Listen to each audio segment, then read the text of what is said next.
welcome to the Nouveau podcast, the podcast that models healthy communication for men, empowering them to start the journey of self-work. Now here's your host, Thomas Pierce.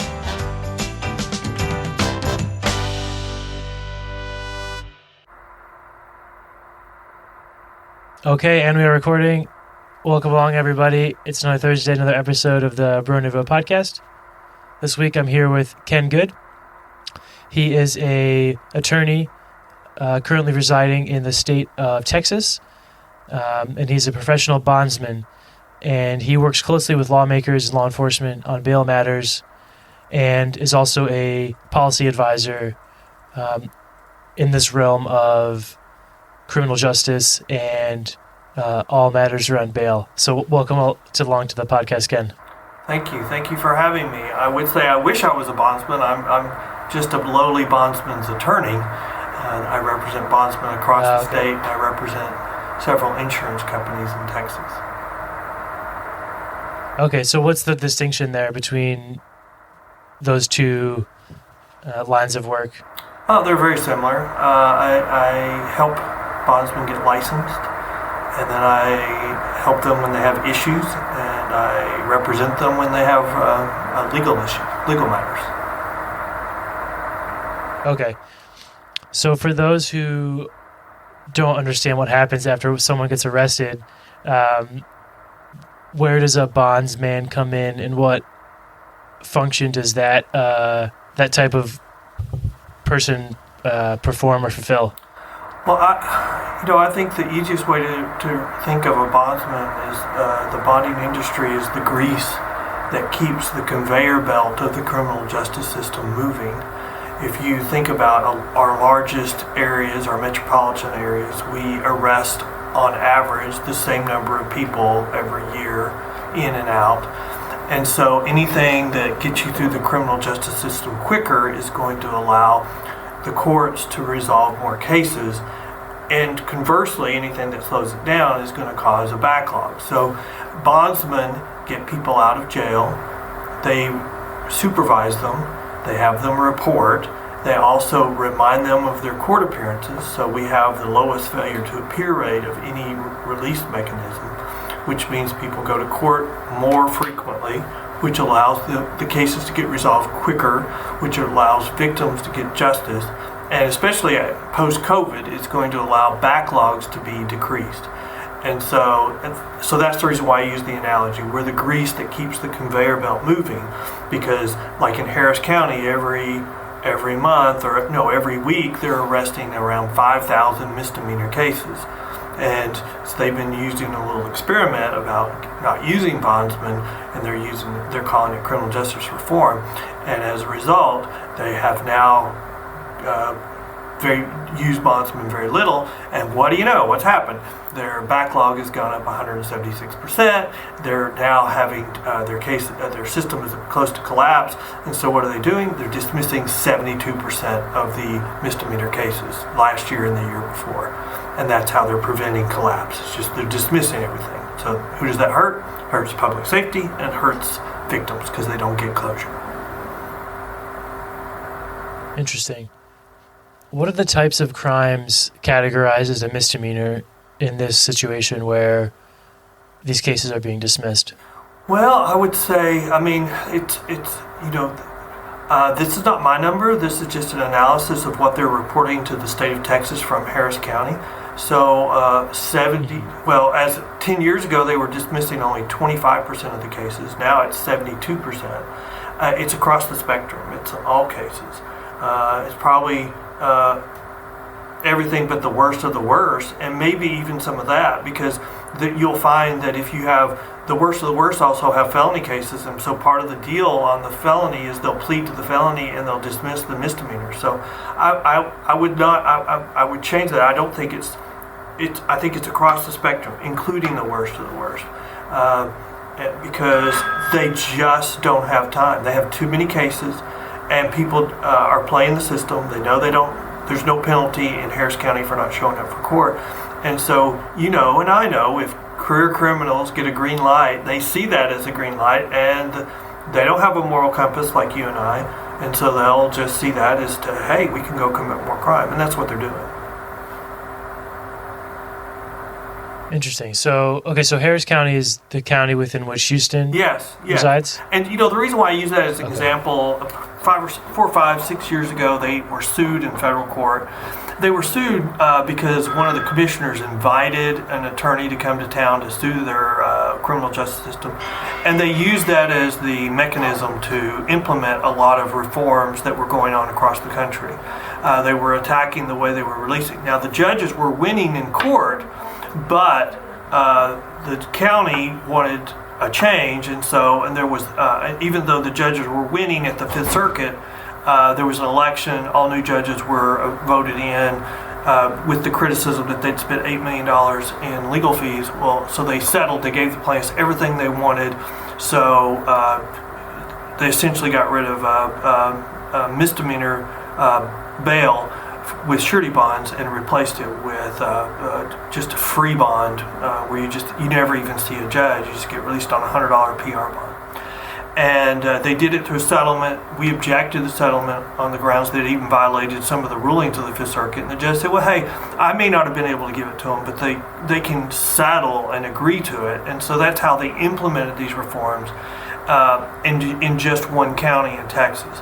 But they've gone to like Ohio and argued that should be the model for their whole state in this last legislative session. And that's probably one of the problems that we have is we just have a problem with we can't even agree on what's working or not. You've got judges that agree it's not working. You have law enforcement agree it's not working. You have commissioners agree it's not working. They just say it's not because of the reform. It's because of other reasons. So we can't even agree that the reforms are the cause of increasing crime. So we have to fight. I mean, you just fight everything. I mean, you fight on the law. You fight everything. It's just a disingenuous argument. We can't even agree on just simple facts. But we do finally now agree crime's increasing. We agree that, the district attorney, who's a Democrat, released a report saying it's a result of bail reform. We have a monitor who issues a report every 6 months saying it's working great. The police officers union just issued a report saying, let's look at the real facts, and it's failing, it's close to collapse. And so when we can't agree, when we have a county employee who's entitled to monitor saying it's working great, you have the DA and the police officers union saying it's an abject failure. I mean, how can we even evaluate a system effectively? The only thing we know is crime's increasing, but we can't agree as to what. And when we have a monitor saying that it's working great every 6 months, then it's kind of hard to go back and evaluate what you've done. And that's where we are. Okay, so just to clarify, when you're saying we agree it's not working, it is the whole thing. So the rate of people defaulting on bail, or defaulting is the wrong word, but when you say it's not working, what is it in this? That's a really good question, and I think that kind of goes back to the whole point of how we release people, and especially in our big urban areas. If we've got 5,000 people being arrested every week on average, you've got a problem. How do you process them through the jail? How do you determine who the dangerous people are? How do you determine who should stay in jail? And that's the problem that we're having. And that's the problem we're having across the country. Historically, Harris County has used something called bail schedules. And the people that could afford it would post the bail schedule, and they would skip magistration, and they would go to their first arraignment.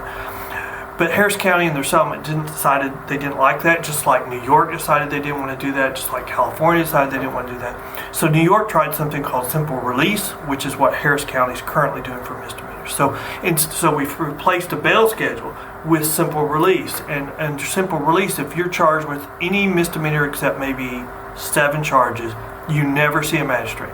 You're released on a PR bond for $100. So nobody's looking at your criminal history. There's no gatekeeper. And it doesn't matter how many times you commit that crime. And it was the same thing in New York. You were ordered to be released without bond. But in New York, they finally admitted that it's not working. They've now pulled back at least twice on the reforms, and may pull back again after the next election. But in Harris County, we just have entrenched politicians who just will not agree that the bail reform that done, the simple release is a failure. The legislature in Texas even stepped in and required a review of criminal history before the bond's being set, and Harris County's ignoring that. I mean, that went into effect April 1. And so when we have a recalcitrant county, elected officials who just can't admit something's not working, I don't know how you work together to find a solution. And that's kind of the problem. That's the problem we're seeing in different places. We can't agree that something's working. We can't evaluate it with a clear hindsight, and where everything's being looked at through a political spectrum. And if you're on one side, you have to support something. If you're on the other, then you have to oppose it. And we have to get away from that. And we have to find systems that work. The reality is, the reason why the bail industry's been around for 200 years is, I mean, it's not like we don't want to replace the bond industry. There's just nothing that does as good a job to replace it with. Simple release has failed. It's failed in New York. It's failed in California. It's failing in Harris County.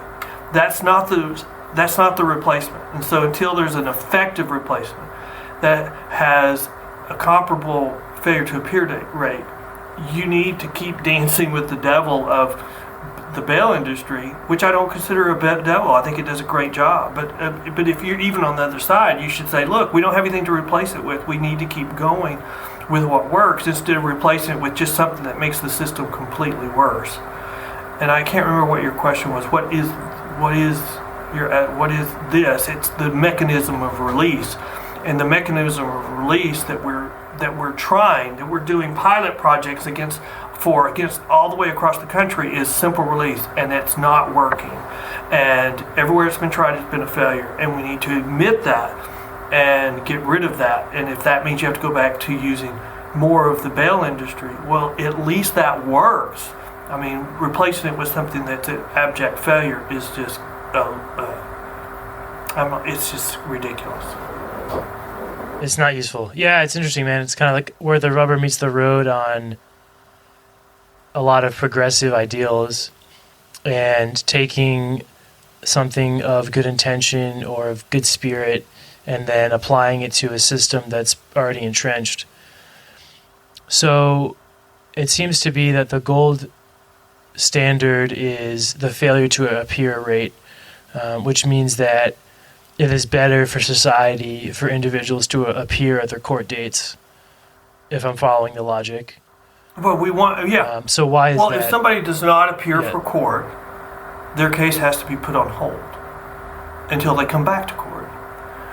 There was a judge in my home county who did her own little study, and she said for 8 weeks of her using PR bonds, she created a whole new week's worth of work for her court, and it was because of the failure to appear rate. If somebody doesn't show, they issue a warrant, their case puts on hold till they're arrested. That's one of the things that Harris County has come up with, this really great idea. They said, well, we'll just not require people to come to court, and so we're waiving appearances. So like right now in the misdemeanor courts, they have like a 15.9% appearance rate because they're waiving so many appearances.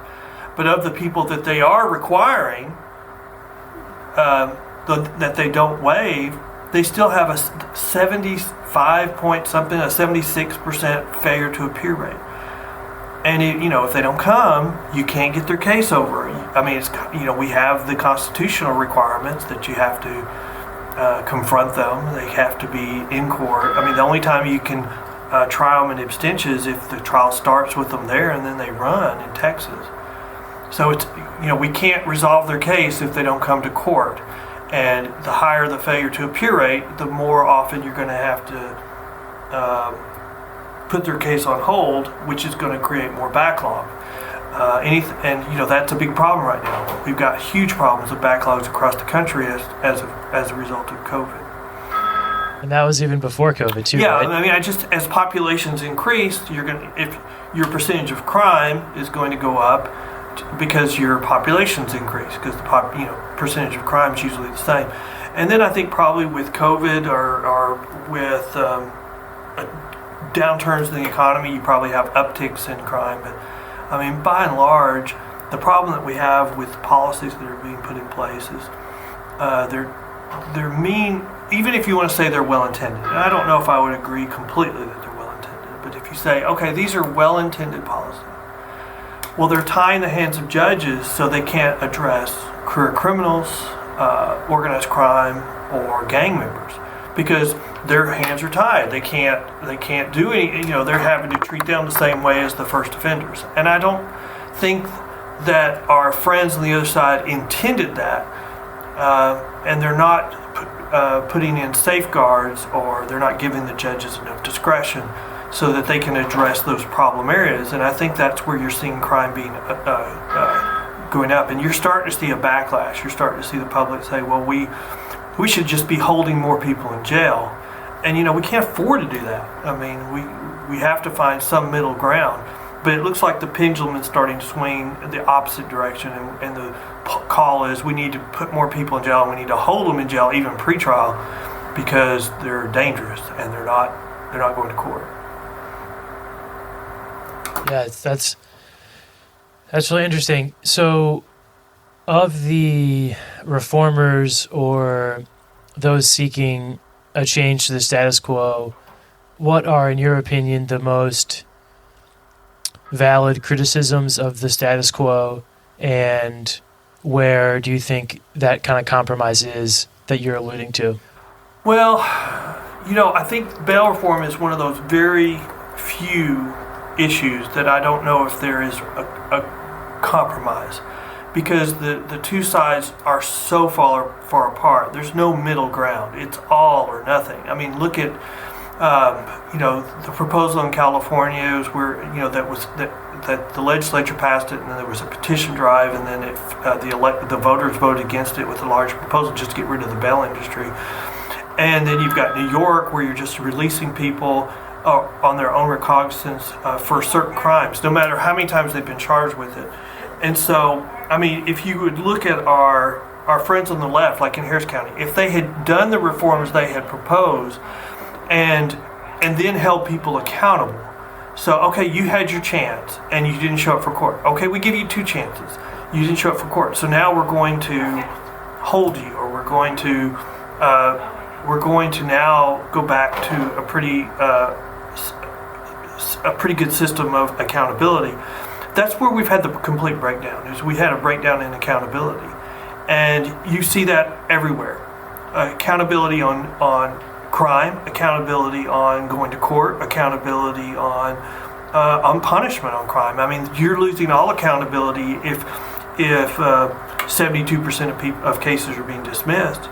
You have complete loss of accountability if people miss court and they have no punishment for it. And then that filters all the way down to crimes. I mean, in Harris County, with everything going on, they have 30 fewer misdemeanor charges being filed, and it's because the police officers see what's going on. Why would you file a low-level misdemeanor if you know it's got a 72% chance of being dismissed? So the only crimes that are really being charged for misdemeanors are really bad misdemeanors, and that's where crime, the numbers of filings of cases are going up.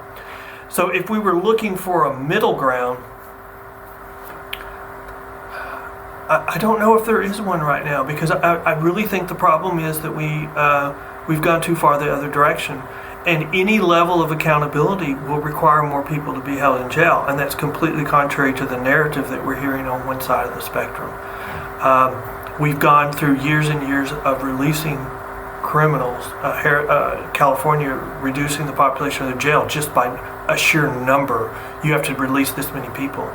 And at a certain point, I think what we're finding, when you release criminals, crime will go up. And now we're saying, we've got DAs who say, hey, I'm not going to prosecute certain crimes. And so then you see people taking advantage of that. And so I think that now we're seeing it just permeate the criminal justice system. And then we have Harris County DA issuing a report saying that the bail reforms for misdemeanor cases is increasing crime. And so it's a multifaceted problem. We have one side of the spectrum that just think that because of equity we need to do certain things, don't care. I mean, you would argue that they're saying they don't care whether crime goes up, but they do. I think that the issue of criminal justice is one of the top 3 issues this election cycle. Probably it would have been higher, but inflation is going to be number 1 by the time we get to the election. We'll probably be in a recession by the time we get to the election, so those will take over the first 2 positions. But I think feeling safe overcomes identity politics. I don't care whether you're white, red, brown, polka dot, or whatever. If you don't feel safe, you don't feel safe. I don't care what your sexual identity is if you don't feel safe. And I think we're going to see people voting to be safe in the upcoming election, and or stay home. I think we're going to see a lot of people from the left stay home because they're going to feel like they haven't received anything in the last election, and they're going to blame, instead of voting for it, they're just going to stay home, which is going to make the result even more of a big impact. Yeah, the criticisms that, as I understand it, of the traditional bail system are that essentially people of means who have money can get out, and then people who don't have money to post the bail have to sit in jail, not prison, but I guess awaiting a hearing. Yeah, but let me respond to that. Let me respond to that argument directly, though, because if that is your true argument, and we agree that in our urban areas, we can't magistrate everybody, or your county does not have the resources to magistrate everybody. You want to divert as many people away from magistration as you can, so that the judges have the discretion to focus on the people who are poor, and so they can determine, hey, okay, you don't have a criminal record, we need to get you out. Oh, you have a criminal record. Oh, you have a substantial criminal record, so you have a risk to public safety. The systems that we're setting up are the opposite. Well, we have to treat everybody the same, and we sure as hell can't magistrate everybody, so we just have to release everybody. Well, that's making the proposition worse. And so when you say, well, that's the criticism, well, what's the solution for that? I think the traditional solution is we divert people with means away from magistration so that the magistrates have the discretion or the time to exercise their discretion and do a good job of it. I think they do now. I don't think we have any first-time offenders stuck in jail that have a job. I don't think we have any first-time offenders stuck in jail at all now, especially not in Harris County on misdemeanor, because they're released automatically. But I don't think we do across the country. I think that's a talking point, and and I think that's long ago been addressed. But by making that argument, that's one of those examples where the solution ties the hands of the judge, or makes it so they have no time to focus on. I mean, they're just, if you have to magistrate everybody, you have 2 minutes or a minute to determine all these things. If you can divert people away, then you've got more time. And so when we're saying, well, it's people with means can get out, well, yeah, that's the county, the system they've set up, and we need them to be diverted so that the magistrates can truly focus on poor people to see who needs to be released. Yeah, that's interesting as well. It seems to me that it's literally a data processing bottleneck, right? So if the real core crux of the issue is evaluating people's criminal history, their risk to society, their flight risk, a number of risk assessments, I suppose, and if all this is hinging on magistrates who are appointed by the courts, are they judges themselves? Yeah. So if these people are, it seems like there's a limited number of people who have the permission, skills, and authority to do this filtration. If we could have more of those people who we trust and certify some way, then that could kind of relieve the bottleneck, if I'm understanding correctly. Well, in our magistration is a verb; it's not really a noun. And who can magistrate? In Texas, anyone can magistrate, from the Chief Justice of the Supreme Court of Texas all the way down to the mayor of a city. Any one of those people can magistrate. In our smaller counties, the JPs, Justices of the Peace, do the primary magistration, or they're the primary people who do the initial magistration. But in our or the courts themselves, the judges of the courts. But in our larger cities, we've created this subcategory of judges we call magistrates. We now make that a noun, and there are people that are hired by the county, and that's all they do is magistrate people who've been arrested. And that's really the issue in our large urban areas is how do we magistrate these people quickly? And they have decided to hire a group of magistrates. But we only have so many criminal justice dollars. Do we want to spend 50% of our criminal justice dollars on the beginning, just on the act of magistration? The problem we have competing forces here. We have the courts saying if someone's claiming poverty, they have a right to an individual hearing. But then you have, think tanks that say, we can just do a risk assessment and it can be automated and it can really be the same as, it can be push button and that'll take the place of magistration. And it's never been done. I mean, it's not been done anywhere where it takes the place of magistration. And anytime you have, I'm not a very big fan of the risk assessment tool. I'm a big fan of just giving judges more discretion and diverting people away so they can focus on people. And then, the people that, even the ones that are diverted at their initial appearance, the judge can look at them and say, okay, you have a substantial criminal history. I mean, we just got to get people to court. This whole argument that, we first said we got to get rid of the bail system or the bail industry because it's not constitutional. Well, we've had 2 courts hold it's constitutional. Now we're stuck in this fairness argument. I would say, life's not fair, but we have the fairest criminal justice system in the world. But to say fairness means we have to treat everybody the same is really just an argument that we want chaos because we don't have the resources to treat everybody the same. We don't have the resources to magistrate 5,000 people a week. We have to figure out some way in Harris County to divert people away. And right now, like Texas, they've given them 2 choices, individual magistration or a bail schedule, and they're not following either one. They're ignoring the law, and they're just releasing people without ever seeing a judge for misdemeanors. And there's going to be a problem with that. There's going to be a conflict at the legislature on that because they're going to want more judges, but they're not following the law. And so I see a crisis coming. And in the meantime, they're deciding to blame the bail industry for increasing crime, which is the ultimate irony. You're using the bail industry less and less, crime is going up, and so it's still the bondsman's fault. We're always the easy target.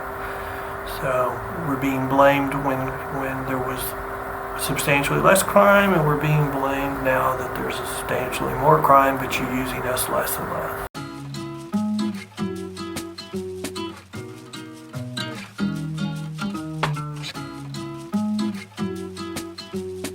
I hope you're enjoying this week's episode of the Nouveau podcast as much as I enjoyed recording it and bringing it to you. If you have not already, please subscribe to the show and leave us a rating. Stick around for after this conversation, where I'll be giving my reflections on the discussion and what we learned. I'd love to hear from you as well. Send me an email, thomas@bronouveau.com, or find me on Instagram @BroNouveauPod. Enjoy.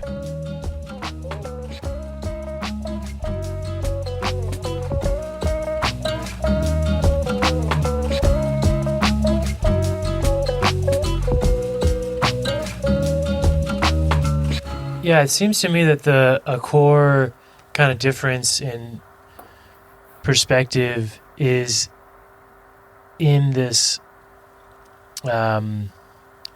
whole idea of policing tactics or who's being charged with crimes, for example, right?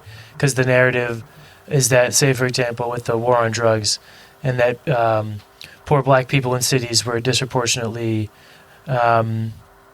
affected by that because having crack cocaine was a felony, or a Category 3, I believe it's called, which had much longer prison terms, and then spiraling effects on generations of families where their rich counterparts who had powder cocaine were not seeing the same. So, and again, I completely acknowledge I'm not in the weeds like this. You know what you are. This is just what I've heard through osmosis, right? Kind of in life. No, let's take this more clear. The argument is that we are incarcerating black and brown at a much higher rate than we are whites, and that's a sign of systemic racism. in our criminal justice system. And I categorically disagree with that. But what you did say that I do agree with 100% is that we have an urban city problem. We have an urban city crime problem. And, we have places where we have high concentrations of people, and we have high concentrations of poor people, and anyone that can afford to has moved out of those areas, and so there's a high concentration of minorities in those areas. But the problem in those areas is schools have failed, families have failed, we have high dropout rates, we have families without fathers, we have industries that no business opportunities, and we have high drug problems. And so we have high gang problems in those areas as well. I mean, I spoke to a sheriff recently. He said that in the third largest jail in Texas people there share three common factors. One, they don't have a father in the house. Number two, they don't have an education.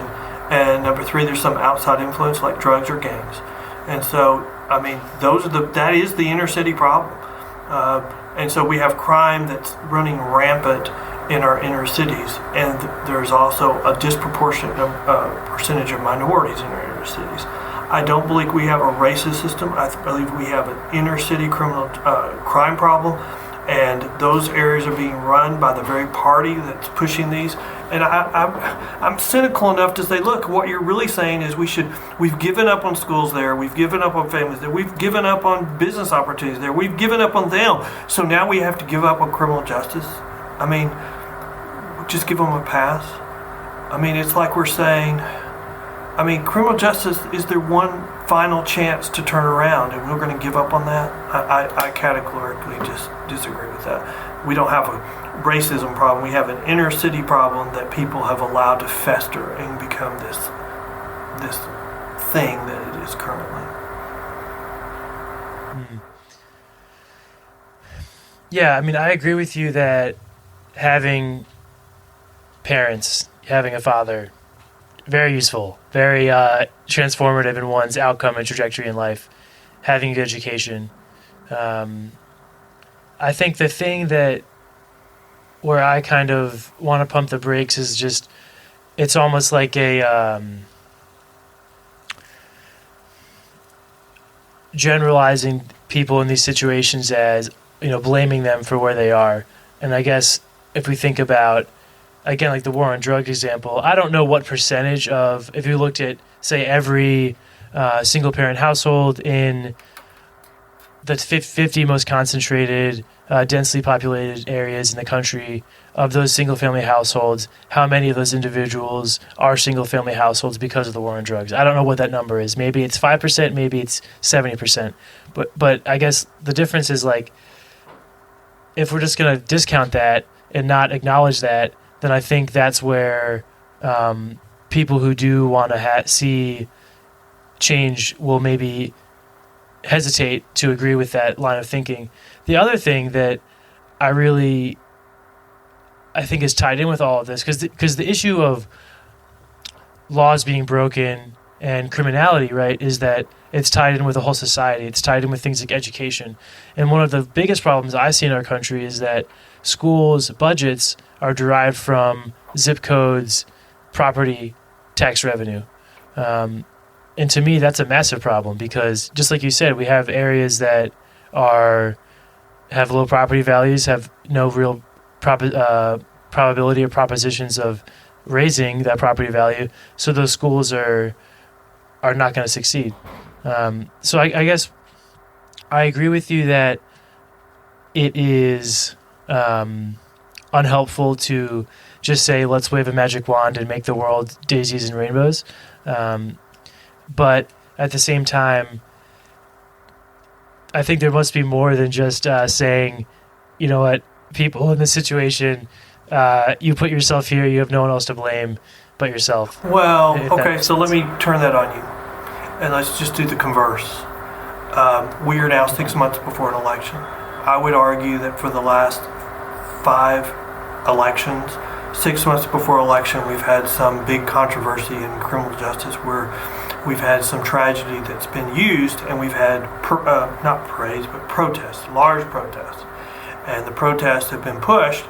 And and been used as a point to try to get people to come out in larger numbers and to vote with anger at the election.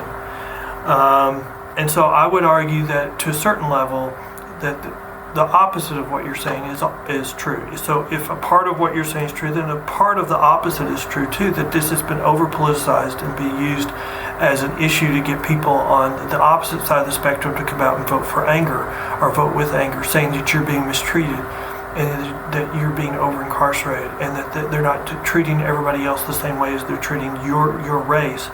And that has caused, I think that has been to a certain extent, a political rhetoric, and now you're seeing it permeate the people because at first they would use it.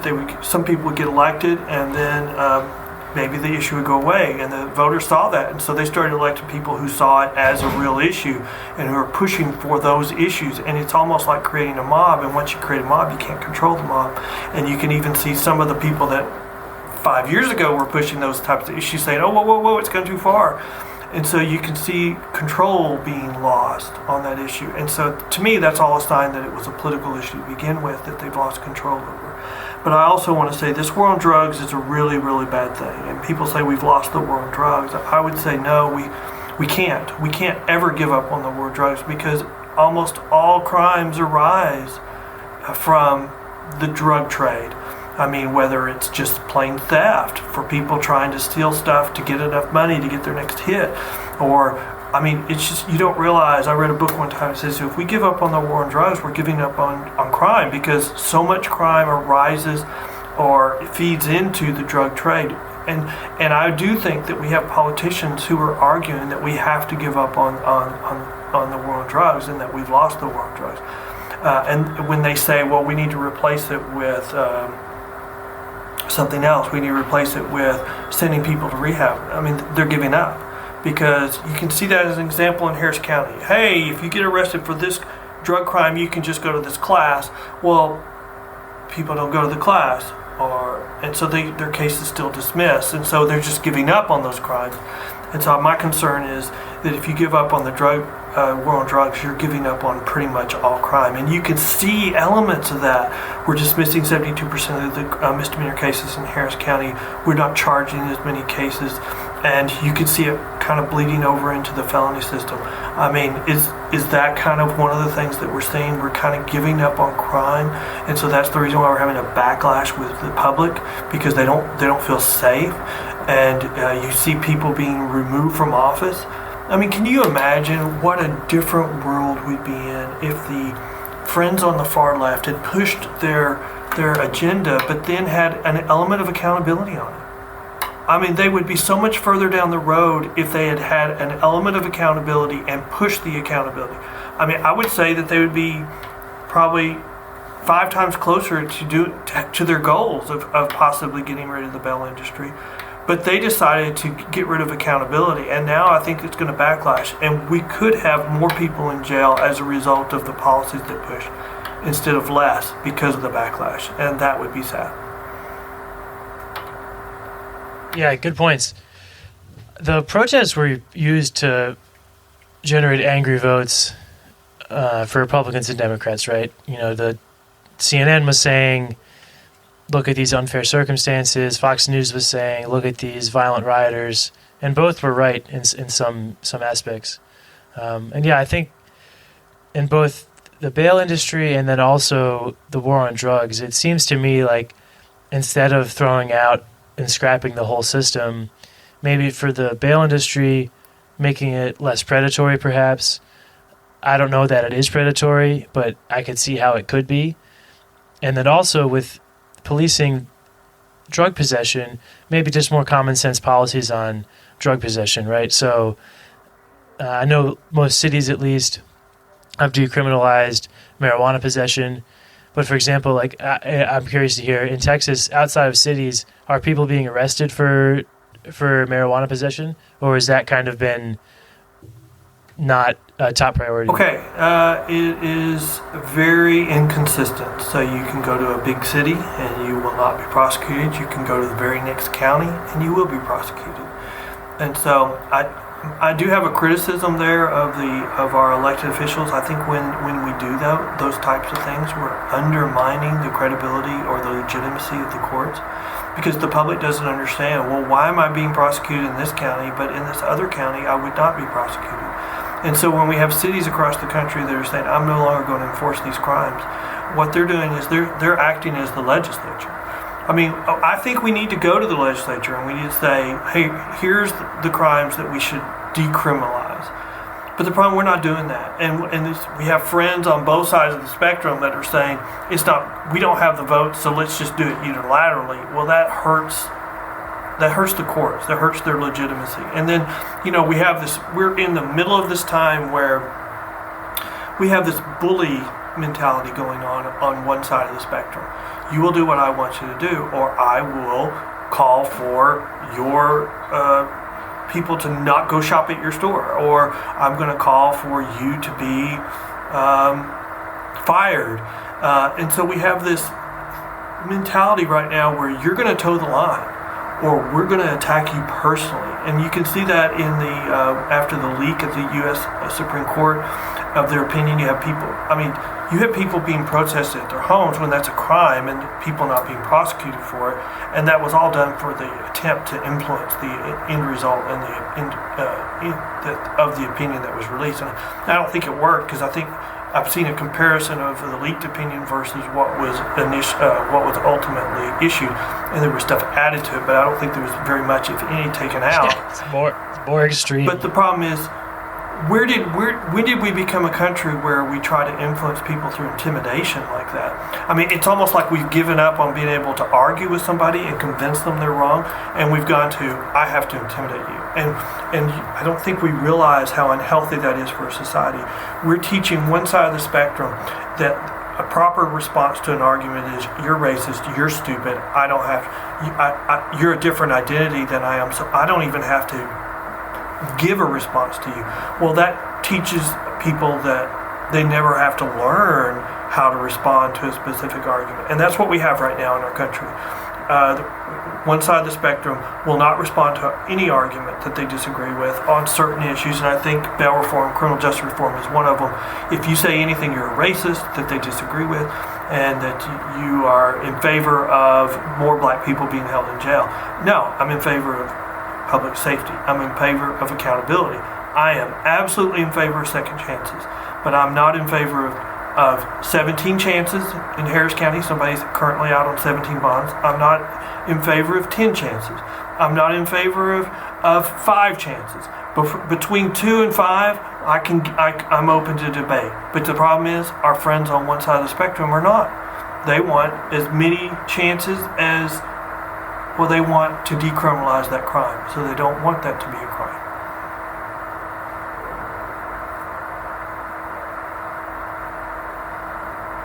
Yeah, I agree with you that cancel culture is not helpful, and it dilutes our critical thinking skills. But doesn't it also cause people to stand up at some point and rebel? Isn't that what we're seeing right now? I would argue that Harry Reid is the cause of the most recent opinion from the U.S. Supreme Court, because he got rid of the 60-vote margin for judicial nominees, and then the Republicans showed him what they could do with it. And if he had not gotten rid of that, we wouldn't have 3 or 4 justices on the Supreme Court that are currently there. But he got rid of it, and so thank you, Harry Reid, for doing it, because Roe versus Wade being gone is a direct result of what you did. Thank you. I mean, yeah, if Mitch McConnell had heard Merrick Garland's hearing, there'd be one more. But yeah, and then they of course passed Trump's and his last year of his term. But I agree, that's a good point. On the 60 vote margin. But yeah, Ken, I think thank you for the conversation, and I think ultimately what we're doing is just having a healthy dialogue, which is what we need so much more of. Absolutely. That's what our country needs, is just to talk about ideas and let people think about it, and may the best ideas win. Yes, and we just have to be, we have to get away from these talking points. We're dangerous as a society. We go from crisis to crisis using talking points to push the uninformed or the middle of the country to one extreme or the other. We are now in a time of electing extremes. And so the first year of a presidential term is spent undoing everything that the last president did. And we've got to get away from that. And the way we get away from that is by making incremental changes, which are what we used to do. Thank you for having me on your show. Likewise, yeah, it was a great conversation. A few more thoughts I just had too. It seems like, especially in Texas, the pro-state ideas, like have a referendum on things like marijuana, cannabis possession, and also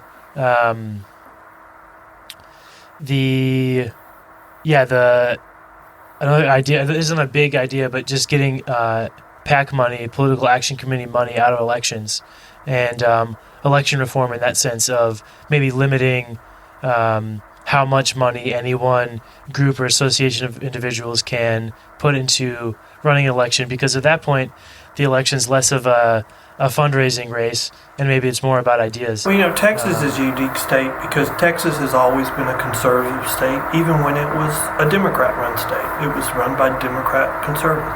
The problem we have is there's no room anymore in the Democrat Party for conservatives. In fact, if you were to say you were a conservative Democrat and you would go to their national convention, they might hang you in effigy. But so it's still the same today. A conservative Democrat could win Texas, but the problem is the money. To raise the money needed to run a statewide race, you have to raise it from the people who are not going to support conservative ideas. So you have to come out saying progressive ideas to raise the money so that you can have a statewide race. But the problem is once you do that, and what's his name, the Democrat candidate for governor has done that, you kill your chances of running a conservative campaign in Texas. So you have the money, but you no longer have the support of the public. And I don't think that's changing anytime soon. With Beto O'Rourke, he's currently down 8 by the most recent poll. I think it's probably worse than that. A normal race in Texas is going to be the governor, or the Republicans going to win by 10. And so I expect that to be a larger number this year because of all the other issues with inflation and recession and crime. And with Beto O'Rourke coming out and saying we're going to take your guns, that may be different with Uvalde, but I don't think so, not in Texas. If you think about it, with all the things that happened and the police did not go in when they went in, isn't there a natural reaction to say, if the police can't save me, would you please at least give me the ability to protect myself? And isn't that what we're saying when we're taking away my guns? The police aren't going to save you, they can't save you, and now we're taking away your ability to save yourself. That doesn't make sense. And Texans are not going to agree with that. Yeah. Before we jump to, Ken, you are a podcast host, so the last line, what is your podcast? Our organization, the Professional Bondsmen of Texas, has a podcast called The Bell Post. You can go to see it at thebellpost.com. We have episodes about what bondsmen do. We talked to judges about how to set bail. We talked to the sheriff of Tarrant County, who has the third largest jail in the county, talking about how mental illness is a substantial problem in our jails. And you can also see it on the pbtx.com website. There's a link to it on their menu. Thanks, Ken. Have a great day. Appreciate it. Hey, everybody. It's Thomas. Thank you for checking out the 63rd episode of the Nouveau podcast. It was an interesting conversation with Ken, and thank you, Ken, for coming on the show. I do like his convictions and how articulate and thoughtful he was with his answers and his reasonings behind his beliefs and the way he conducts his business. There are a few things I thought of after the conversation that I think are good for discussion. The first one would be around the magistration issue and the lack of resources to magistrate. Again, as a refresher, to process individuals between their arrest and then their sentencing or release. So to me, it's actually an interesting problem or situation that in Ken's line of thinking, the government, the system is overwhelmed with all these individuals. And as he said, with a rising population, crime rates increase. So my thought around that is that with a rising population, doesn't that also equate to a rising tax revenue? I mean, we pay taxes, right? We pay into these resources. So I don't necessarily understand why, especially in a especially in a state like Texas where the government is held accountable and there's a healthy skepticism of government, why is it that they're just given a pass and we just accept that the system's overwhelmed? What about the system can change to meet the rising demand, if you will, the rising need in the market, to use a business analogy for these services of this magistration? So I don't quite understand why it's just to accept that and not raise the cap, as I suggested, or raise the volume of magistrates themselves. Although Ken did say it shouldn't be a noun. The second line of thinking that he shared that I can't quite get behind is around this failing family and fatherless kids narrative in cities. To me, saying things like schools have failed, families have failed, there are families with no fathers, this to me leaves the realm of constructive discussion and becomes a little too moralistic for me to get behind. And by moralistic, I mean holier than thou kind of attitude that's being communicated, is what I really pick up on when that kind of talk gets regurgitated. And to specify in that, I know a lot of single parents. I don't know a lot personally, but I know single parents, and I know of single families who work exceptionally hard and do exceptionally well to raise awesome kids. And I know children of single parents who are incredible people and some of the best people I know. And so, on the other hand, I also know families that appear picture perfect on the surface, but are actually riddled with distrust or unspoken trauma or resentment or a lack of love. So what I'm saying is that just because there's a fatherless family, for example, it's not a constructive point to bring up in the sense that it feels a little bit judgmental and saying that just because they are in this scenario, they must be correlated to bad, whatever that morality bad is. And it also kind of, to put it in Christian terms, let the person without sin cast the first stone, right? So to use that argument of families are failing in the city, to me is one, a bit too on a high horse, because, to be able to say that, you must have a great family, right? To be able to say that with such confidence. And so anyone saying that must really invest a lot of time and energy into bringing their best selves to their family, giving their kids and their partners space to be who they are. You know what I mean? It's just a little bit too much of a self-congratulatory perspective to take for me. And also, it casts a gross generalization, right? Because within these communities, right, these areas that don't have a lot of money, it's not just one faceless mass, right? Each community is made up of thousands of individual stories, individual decisions, individual fragmented narratives. And so I think painting with a broad brush is not really helpful.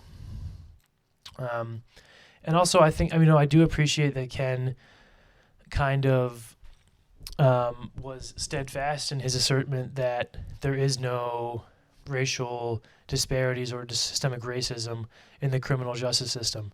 I think that it's good that he articulated that, because there are a lot of people who believe that who are afraid to say it.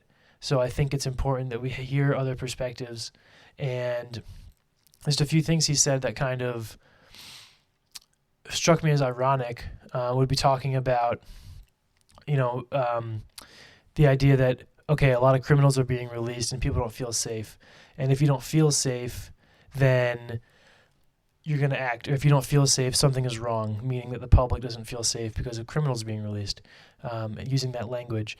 And so to me, it was ironic because, if someone who's been listening, right, to the narrative of the last couple of years and since the duration of American history would know that black people in this country generally don't feel safe around the police and criminal justice system. So it kind of struck me as ironic.